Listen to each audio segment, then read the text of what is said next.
So a couple of days ago, I made a video talking about Pirate Software and a couple of the controversies that are surrounding him at this point in time. I've received a few cryptic comments on that video, more specifically this reference of Maldavius fig tree. I was really confused about that, and I ended up doing more research onto Pirate, also known as Maldavius fig tree. And I noticed as I was doing this that there was enough new information, new, controversies, allegations, what have you, that I felt like it was useful to compile them all into a second video. Now look, I'm not here to dismiss milking allegations, all right? A man's gotta eat. He's got a fiance and a dog that has a very specific food diet. But I do want to make it clear that I am also very interested in this. I've been a long time viewer of Pirate Software. I've really enjoyed his content. I've donated to his streams, and from where I'm sitting, I have every good reason to defend him. And I actually will be to some extent in this video. But I've noticed after, the first video I made and some of the research that I've done for the video that you're watching now, that there seems to be a pattern of behavior. Whether it's legitimately a pattern or something that I'm just kind of catching on to is up to you guys to decide. To finish this very long-winded intro, if you end up actually enjoying this and found it useful for yourself that I compiled this,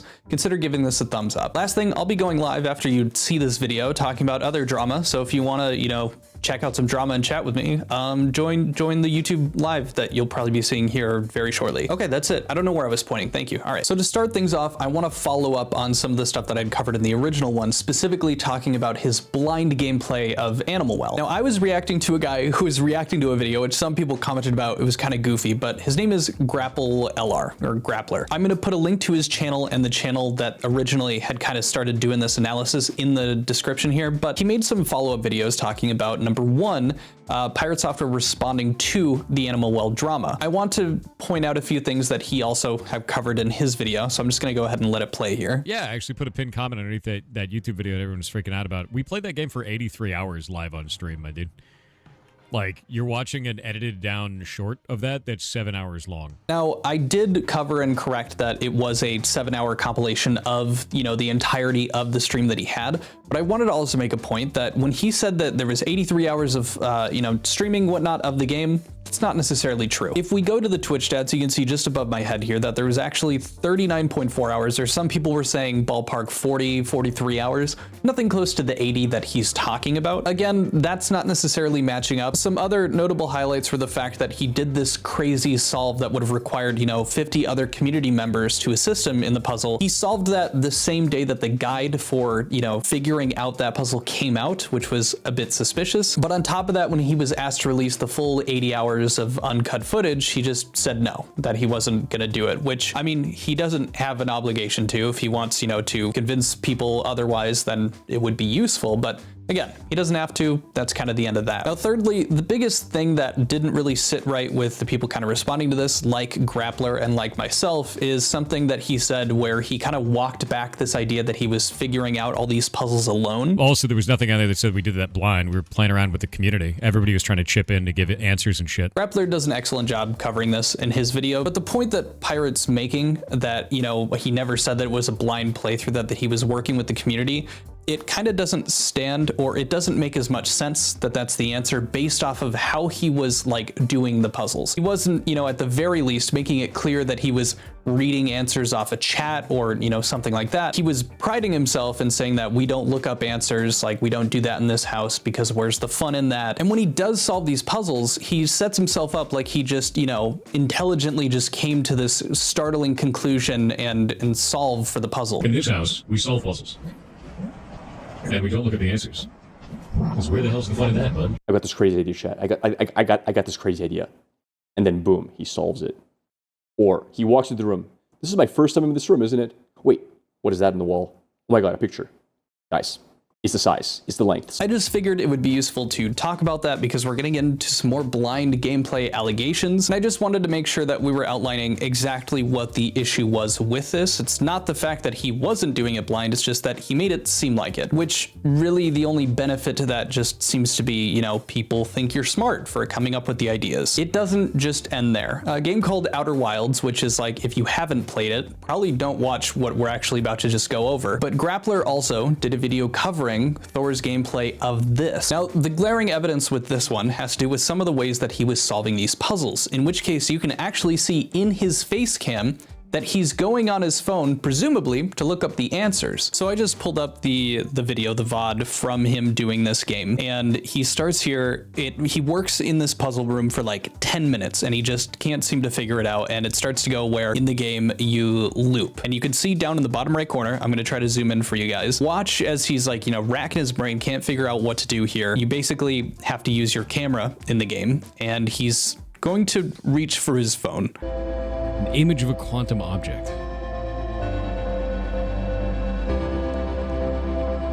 Image of a quantum object. We don't even have an image, though. There's no image available. Oh, by the way, I am not reading most of chat, and I cannot hear TTS today. So if you're trying to talk to me using TTS, it will not work. As Grappler pointed out, just a strange coincidence that he would mention that as he's like looking up the puzzle, almost seeming to, you know, cover his base that he's not cheating, he's not looking it up, even though he's on his phone. And then he does this as the game starts to reset. Observing the image of a quantum object. Observing a quantum object in the image of a quantum object. I'm going back there. I'm going back there. I want to solve that. There's nothing in the room that looks like the object. Unless we make one. Wait. As you just heard him, unless we make one, he just referenced and just came up with the idea after, you know, going on his phone, doing all that he needs to take a picture of the thing to make sure it doesn't move. That is the solve. That is how you figure it out. Keep in mind, throughout all this, he was spending so much time in that room, like 10, 12 minutes, and he kept reading the clue and just did not understand it. And just suddenly, after going on his phone, taking a second, asking the question over and over, I'm gonna go back there and solve it. It's gotta be, I have to take a picture of it. It's interesting, and it seems a bit strange. And it's not the only time that it happens. So the second one that Grappler notices, I'm just gonna let him explain because I think he does it in a much more concise way than I can. This is the thing I can't get inside of. So he starts this planet saying he really wants to get in this door. I'm just gonna wait for it. So Here. You heard his plan. He wants to get in this door that's locked. He's going to wait for the sand to go away and look around the whole base of the tower to look for another opening. Okay, that's his plan. He's got a plan. He's going to go with it, right? The planet size is decreasing. So now he's on the phone again. The amount of mass is going away and the sand is receding. So now he grabs the phone and he's on it now. You can see his eyes go down to the phone. 20 seconds. 30 seconds. He looks at chat now. You guys know you never actually move in this game? Or is it 000? When you walk, the universe actually gets shifted around you? Yeah, that's a pretty common Seems thing like he's to do. done with the phone. Back to gamer mode. Before he looked at the phone, he was adamant on getting into this building. He wants to wait for the sand to go away to check out the building to see if there's any other entrances. My bones, Chad. And then he goes to this area, which is where you're supposed to go. I guess there's no way into that building. But wait a minute. Wait a minute, grabs the phone. Still on the phone. Still on the phone. I think what I need to do, I'm going to teleport over. I'm going to teleport over to the other one because I think I'm wondering if teleporting from this one to the other, because we have to get somewhere using this, and I don't even know what it took me to last time. I think it was too early in the game. Like, it's not even, like, the train of logic is not even making sense. Looks at phone. I think we need to teleport from here to somewhere. I don't know why we need to teleport for somewhere, and it doesn't really make sense, but, like, yeah. If he's trying to fake it, his first thought has to be is, how can I sell chat that I figured this out? What sort of, like, logic do I use to get to this solution? Because you just read you have to stand in this portal while under a bridge, wait for the sandstorm, and then dive in, right? Like, it's like, well, how the hell am I going to convince my audience of this? Now he reads chat. Now listen to what chat says. Fine line in this game between sheer genius and total dumbassery. I'm gonna try to be a sheer dumbass. I think that'll work, right? So he takes the line from chat and says, fine, I'll be a complete dumbass. That's what I'm gonna do. I'm gonna launch myself. I'm gonna use this teleporter to launch myself to the other planet in the middle of a sandstorm. Man, that's so sus! And that's like the solution, right? So again, the way he sets it up, it feels really off. And the fact that it happens twice is a bit peculiar. There is another, I don't need to like show you guys it. I'm just gonna leave a link to this guy's channel down in the description. You can check it out on your own time. That's it for the blind, gameplay controversies. I'm just going to kind of leave it at that. up to you guys. Is it just, a bunch of coincidences between this and Animal Well? But now I want to move over to some different kinds of controversies, some that have to do more with Thor's character. This video came out yesterday. Again, gonna link it down in the description. There's a lot to be cited here, but this is a guy by the name of Loru, and he's saying Pirate Software lied about EVE Online. To give you a TLDR, essentially, this guy, big fan of playing EVE. This guy's been playing it since, like he said, 2008, so well over a decade, approaching 2 at this point. And he basically makes the case that Pirate Software, aka Thor,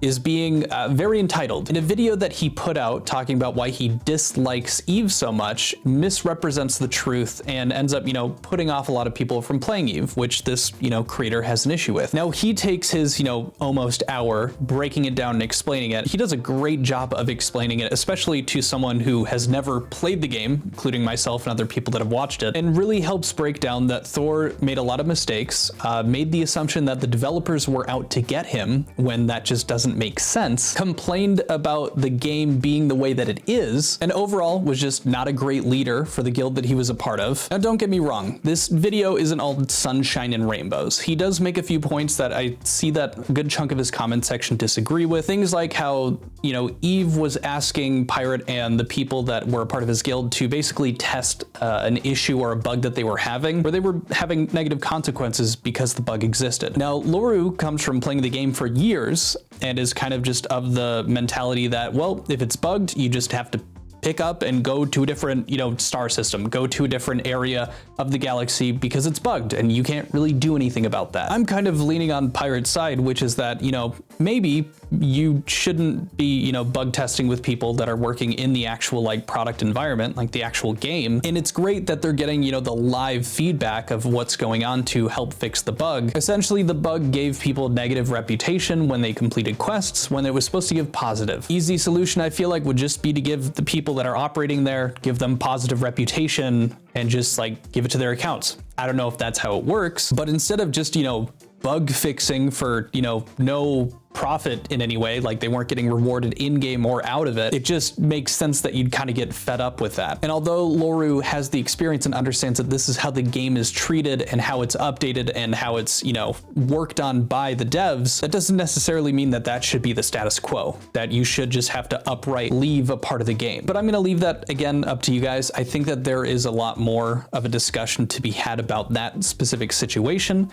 So I'll see you in the comments, but the last thing that I want to talk about spans a bit further back. Now I've said this name, you've probably seen in the comments, Maldavius Fig Tree. Well, Pirate Software also goes by this name. In fact, it was a previous name that he's used before, and it is connected to him. That's not really disputed. From what I understand, at the very least in the past, spanning as far back as 2008, Pirate Software went by Maldavius Fig Tree, and he was a furry. More specifically, if we use the Wayback Machine here, Maldavius Fig Tree, real name Jason Hall, is a furry who lives in the United States. His persona is a ferret. It also mentions that he was a scripter and artist for Second Life. We'll get into that, but he's also played other games like World of Warcraft, EVE Online, StarCraft, Warcraft 3, some stuff that you recognize. Now this page was taken down, but we can see the receipts via the Wayback Machine, but it seems like he himself had taken it down. Now the first thing that I want to jump to before we get into the rest of what I'd seen, especially in regard to the Second Life stuff, the first thing is that people are making a connection to the fact that he runs a ferret animal shelter where he rehabilitates ferrets or, takes them out of bad places and takes care of them. They've made a connection from that to the fact that his persona and him being a furry, his character was a ferret, and how there might be sexual connotations with that. And personally, I think that's stupid. Number one reason is we don't have anything to go off of that would, provide any evidence to connecting those dots in any legitimate way. But number two, I just think that that is a remnant of, furries being compared to people that are into bestiality, things like that. Personally, furries weird me out. That's not a crazy take. You either understand it and enjoy it and usually are a furry, or you don't. You think it's weird. People point and laugh, it's whatever. I don't think that there's any harm in doing it, but just because I think something's weird or I don't understand it doesn't mean that we need to make assumptions like that. And I think in Pirate Software's case, I think it's an unjust, accusation to levy at him that there is something going on other than the fact that The dude thinks ferrets are really cool. I don't want to dwell on the point for too long, but that's the big thing that I wanted to focus on there. But on to the last piece that we're covering today. Thor, who went by Maldavius Figtree at the time, played Second Life back in like truly 2008. So again, about 15 years ago. Second Life is a social game where you can like RP as people and like buy homes in this world, like a Second Life, and interact with people. And it was a very popular occurrence that people who could design like buildings and whatnot could actually sell those assets to other people. And that included character avatar skins. Well, Mr. Pirate Figtree was a part of a little company that he had called Darksphere Creations. And one of the people they had employed working at this was someone who would create avatars. Her name was Wingless Emoto. Well, there was a little bit of drama spanning back then because allegedly Mr. Figtree was upset that Wingless Emoto, the avatar creator, was getting lazy about not creating more avatars because they were selling them and actually generating a revenue that would be split 50-50 between Pirate and Wingless. This drama was significant enough that it had articles made talking about the situation itself. This one reading an important announcement regarding Darksphere Creations. Maldavius Figtree, CEO of Darksphere Creations, an avatar company based in SL, has fired his avatar maker Wingless Emoto and continues to sell her work without compensating her or taking down her work at her request. Instead, he has decided to belittle and berate her over any means he can to anyone listening. The news of this is both shocking and appalling, so we're all working hard to get word out and advise people not to buy from DSC. Maldavius is taking full profit for Wingless Emoto's hard work, and she doesn't want that to continue. Many DSC vendors have already been taken down due to this incident, but there are still some vendors remaining in other regions. Wingless had no choice but to give her existing avatars out for free in an attempt to snuff out any further profits Maldavius will make. Apparently, the staff meeting that he had was done at a time where Wingless would have been asleep, so they wouldn't have been able to show up. And during this meeting, it was determined that Emoto was earning too much and should therefore be removed from staff. And then apparently, the terms of service at Figtree's company, the Darksphere Creations, were conveniently changed, and Miss Emoto was removed from her position all before she awoke to the news. And the allegations that she was sitting on her ass were actually in regard to the fact that she had been unable to work for a short period of time due to technical malfunctions, I think in regard to a tablet that she used to like draw the avatars. Now it's more than that. A lot of people came into the comments of these articles testifying about him kind of screwing them over in some way or another. From what I was able to gather from the other comments, he just had a reputation for not being a great dude and yet somehow being charismatic enough that he'd have a following. Again, I'm going to be providing, there's going to be a lot of links in the description, but I will provide a link. I do want to give a little bit of a warning. There is in one of these articles a picture of Maldavius Figtree's avatar sucking a wiener. I don't know why they included it in the article. That's up for debate, whatever, but there's some not great words in there too. I just want to give the warning now before you end up looking at it. And had I not told you earlier, I think that would suck more. Now look, yes, this doesn't look awesome. Could we use that as cannon fodder? Absolutely. The point that I want to make, however, is that this was truly, you know, what is that, 2008? That is truly something like 17 years ago that happened. 17 years of life. The first point I want to make, and this is specifically in regard to online gaming drama, like playing Second Life and doing stuff like this, is I don't think that you should be, you know, held under the scrutiny of something that you did like 17 years ago. That's almost 2 decades. People can radically change in the span of a year, let alone, you know, 17 of them. So to really like call him out and bash him for something that happened that long ago, I don't think it's necessarily useful. And at first, that was kind of the only point that I wanted to make about it. But as it stands now, we have a collection of multiple times where Pirate has entered a community, has had a bit of like an ego check where he ends up getting corrected either through the World of Warcraft stuff, the Ashes of Creation stuff, as well as the Eve stuff that you're seeing, and now the Second Life stuff from 17 years ago. What starts to, you know, make that kind of information or that kind of controversy more useful is the fact that it's happened repeatedly, some of it much more recent than others. Now, could this certainly be a pattern of behavior that is seeming to repeat itself? I mean, sure, maybe. I'm not a psychologist. I have no idea what that really means other than, oh, it looks like he's doing something similar again. It does interest me that, you know, Pirate puts out this very positive, you know, persona online, and this persona includes him seeming to be a very intelligent person, very good at solving puzzles, you know, working on game design, etc. He comes off as a bit of an expert expert on a lot of different things. And on top of that, the dude's very charismatic. And it does just feel off that this is a repeated thing that's happened. And we've kind of seen this other side of Pirate where, you know, the ego gets the best of him. I can only assume with that much time that people change. Not saying that he is a perfect person now, because clearly we haven't seen that. At the end of the day, for me personally, I'm a bit put off. That's just kind of the conclusion I've drawn from the research I've done. But that doesn't mean that you would be wrong to make an assessment the other way, that this in fact isn't kind of the same stuff and that isn't really adding up to you. And you just think that, you know, he's had a couple of oopsie daisies and that would be fine. I mean, you could chalk up some of this to just being, that was a person from years ago. It's not the same person that I'm watching now. I don't hold that against any of you. I don't hold it against you to think that I'm stupid for coming to the conclusions I do. But I wanted to make this video because I found this information interesting and I wanted it to provide it to other people because I know trying to find all of this in one place was very difficult for me. And I figured that providing it all for you so you can take time and make your own assessment would be useful because I find that useful when I'm doing this digging because for some reason, I find this stuff interesting too. But as we come to a close for the video today, if you did find this information useful or my points of view, please consider dropping the video a like so other people can see it, or even subscribing if you want to see more kind of content like this, or just pop in for the drama live streams. I'd appreciate it. If you want to play games like Dota over here or Path of Exile 2, something like that with me and chit chat about drama or games, come join my Discord. It'll be in the comment section. I'll drop a link for my Discord. You can hop in, say hi, and I just appreciate seeing you there. That's it for the video today. I'll see you guys later. Adios. Bye. Peace. See ya.